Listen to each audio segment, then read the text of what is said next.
ఏసంటే ఎవరో తెలుసా, ప్రేమంటే ఎవరో తెలుసా, దేవుడంటే ఎవరో తెలుసా, త్యాగమంటే ఎవరో తెలుసా.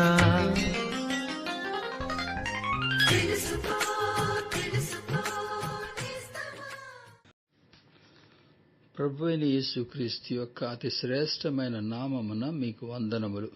పరిశుద్ధమైన బైబిలు గ్రంథమందలి యోహాను సువార్త 19వ అధ్యాయము 5వ వచనములో ఈ రీతిగా చదువుచున్నాము.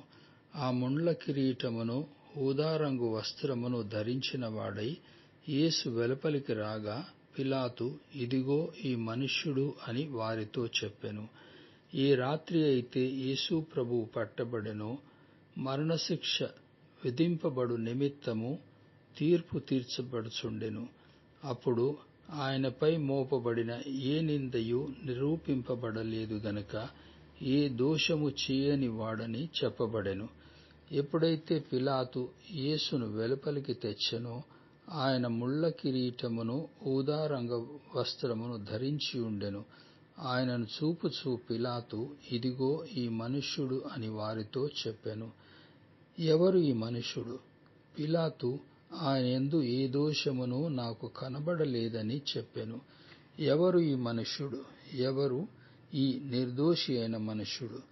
పాపమును బట్టి మానవుడు నాశనపాత్రుడై ఉండగా అట్టివానికి తప్పించుకునే అవకాశము లేదు.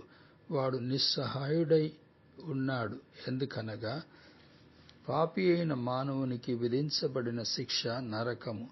ఈ శిక్షావిధి నుండి తప్పించు నిమిత్తమే దేవుని కుమారుడు శరీరధారి ఆయను. సమయము పరిపూర్ణము కాగా ఆయన కన్యక యందు జన్మించి మానవుల పాపమును తానే మోసి వారి పాప శిక్షను సిలువలో అనుభవించి మరణమును జయించి తిరిగి లేచి పాప మరణములపై విజయం పొందెను. అందుకనే మీరును ఆ మనుష్యునిపై విశ్వాసముంచట ద్వారా రక్షణ పొందండి. ఇదియే దేవునికి మా ప్రార్థన.